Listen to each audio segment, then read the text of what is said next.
Assalamualaikum warahmatullahi wabarakatuh. Yang saya hormati Bapak Profesor Kuncoro Hattowidodo selaku dosen pembimbing saya, serta para dosen penguji. Perkenalkan, nama saya Adri Wirawan Ramadhani, mahasiswa Semba 47 UGM Jakarta, konsentrasi Operations. Pada kesempatan kali ini, saya akan mempresentasikan hasil penelitian tesis saya yang berjudul Analisis Ketercapaian Kinerja Rantai Pasok, Studi pada PT XYZ. Penelitian ini dilatar belakangi oleh besarnya kontribusi industri kaca lembaran Indonesia yang berperan dalam mendukung sektor industri lainnya seperti otomotif, konstruksi, elektronik, hingga energi. Contohnya, pabrik kaca lembaran menyuplai untuk kaca mobil, serta kaca gedung, cermin, dan lain-lain. Namun, apabila kita lihat pada kondisi finansial perusahaan PT XYZ, yang merupakan salah satu produsen kaca lembaran yang sudah beroperasi lebih dari 50 tahun yang lalu di Indonesia, bisa kita lihat bahwa terdapat penurunan performa penjualan di tahun 2024. Hal ini merupakan salah satu hal yang disebabkan oleh besarnya biaya rantai pasok dari produsen kaca lembaran yang sebesar 60% dari total pengeluaran produksi kaca lembaran. Beberapa kontributornya itu yang pertama adalah pengadaan bahan baku yang merupakan mayoritas bahan tambang dan juga energi sebesar 45%, dan juga ada kontribusi lain dari sektor distribusi sebesar 15% yang berasal dari biaya pengiriman barang jadi ke dealer dan juga konsumen. Selain itu, terdapat risiko dari munculnya kompetitor baru di Indonesia pada akhir tahun 2024 dan juga awal tahun 2025.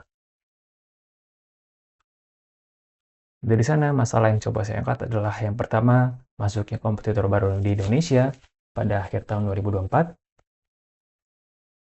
dan juga awal tahun 2025, total sebanyak 2 produsen kaca lembaran baru yang akan beroperasi di Indonesia, sehingga total kapasitas produksi kaca domestik adalah sebesar 2,2 juta ton per tahunnya, atau naik sekitar 77% dibanding tahun 2024.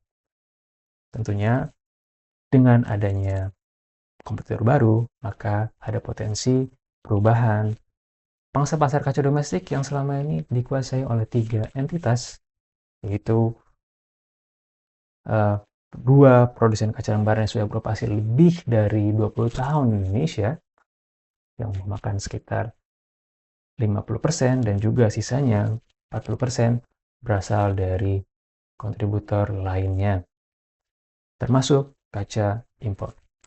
Untuk itu, diperlukan adanya analisis mendalam terhadap kinerja rantai pasok perusahaan agar tetap dapat berkompetisi di pasar domestik pada tahun-tahun yang akan datang. Dari sana, pertanyaan penelitian yang diangkat adalah yang pertama, berapa tingkat kinerja rantai pasok perusahaan menurut metrik skor. Yang kedua, apa strategi yang bisa diterapkan perusahaan dalam meningkatkan kinerja rantai pasok. Tujuannya, pertama, mengevaluasi ketercapaian kinerja manajemen rantai pasok saat ini, dan yang kedua, merumuskan strategi yang tepat bagi perusahaan guna meningkatkan kinerja dan efektivitas sistem rantai pasok mereka. Manfaat yang dapat diambil oleh perusahaan adalah yang pertama, dapat menggunakan analisis kinerja guna memahami kondisi terkini serta mengetahui aspek mana yang perlu diperbaiki. Yang kedua, menentukan rencana strategis dalam meningkatkan kinerja rantai pasok perusahaan.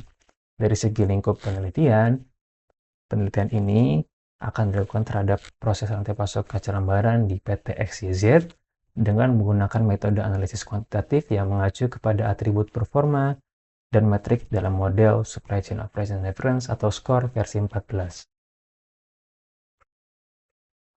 Dari landasan teori, yang pertama adalah konsep Supply Chain Management, yang merupakan adalah aliran informasi yang efisien dan kolaborasi dari banyak PIC dalam tujuan mencapai nilai yang dituju oleh konsumen. tentunya dengan biaya yang seminim mungkin. Yang kedua adalah dalam rantai pasokan modern dibutuhkan adanya sistem kinerja yang tanggap, lincah, dan juga memenuhi kepuasan pelanggan. Dan yang ketiga, teori dari SCORE model adalah framework standar yang digunakan untuk mendesain, mengukur, dan juga mengoptimalkan rantai pasok. Beberapa penelitian terdahulu sudah menggunakan metode SCORE dan juga beberapa metode lainnya dalam menganalisis rantai pasok mereka. Untuk proses metode penelitian, penulis menggunakan performance metric score sebagai parameter pengukuran tingkat kinerja dengan data pengumpulan dari tiga proses, yaitu pertama adalah wawancara dengan 3 responden perusahaan guna memvalidasi metric score apa saja yang dapat digunakan sebagai parameter pengukuran kinerja.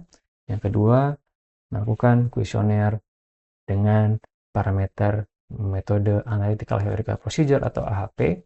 Dan yang ketiga, menghitung nilai kinerja dari tiap metric score yang tervalidasi berdasarkan data sekunder yang dikumpulkan dari perusahaan. Setelah itu, pembobotan dilakukan dengan metode AHP untuk menentukan metrik mana saja yang memiliki kontribusi terhadap rantai pasok perusahaan, dan yang kedua melakukan penilaian kinerja berdasarkan matriks skor dengan metode normalisasi, serta yang terakhir menentukan nilai akhir kinerja dari rantai pasok.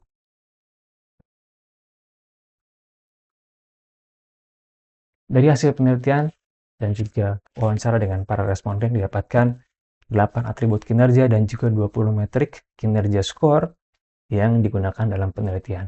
Masing-masing metrik memiliki kategori penilaian dua jenis, yaitu benefit dan juga cost. Benefit, higher is better.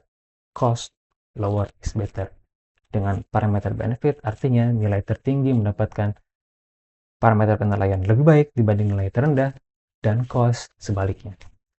Selain itu, dari segi hierarki pengukuran AHP didapatkan dua tingkat. Yang pertama adalah tingkat 1 yang berdasarkan atribut kinerja dari metric score, dan yang tingkat kedua berdasarkan metrik kinerja score sebanyak 20 item.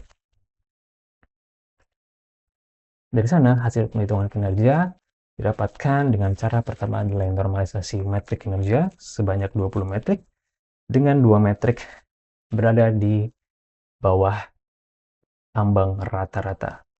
Sedangkan 35% metrik berada di dalam kategori rata-rata dan sebesar 55% metrik berada di kategori di atas rata-rata.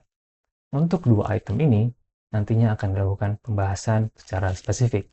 Dengan yang kedua adalah nilai akhir kinerja rantai pasok yang diukur dari penelitian ini dapatkan sebesar total 74,8% dengan kontribusi terbesar berasal dari atribut reliability sebesar 17,5%, atribut profit 14,2%, dan atribut agility 12,7%.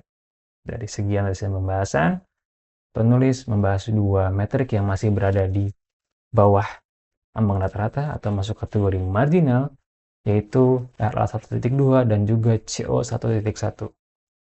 RA 1.2 atau Perfect Supply Order Fulfillment memiliki nilai 44%. Di sini disebabkan oleh ketidakpatuhan pengiriman secara on-time info oleh para pemasok.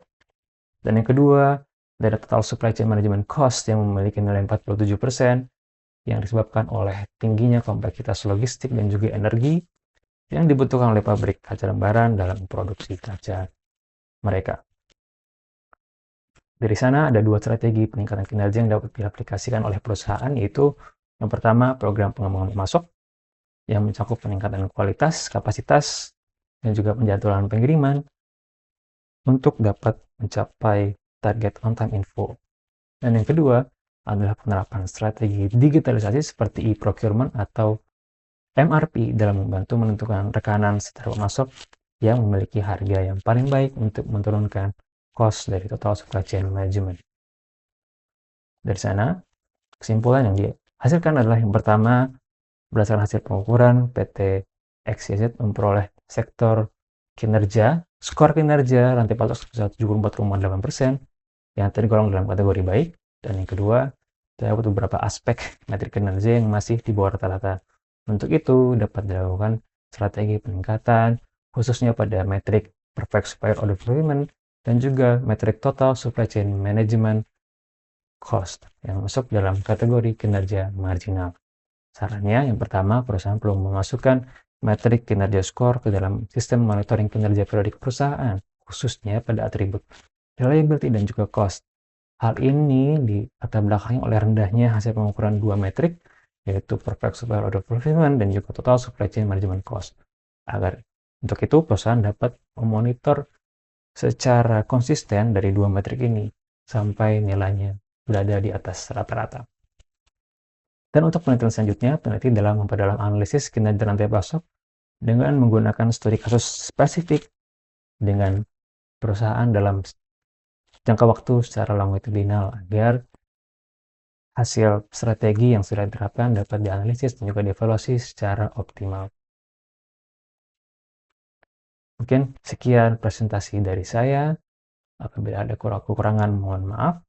Wabillahi taufiq wal hidayah. Wassalamualaikum warahmatullahi wabarakatuh.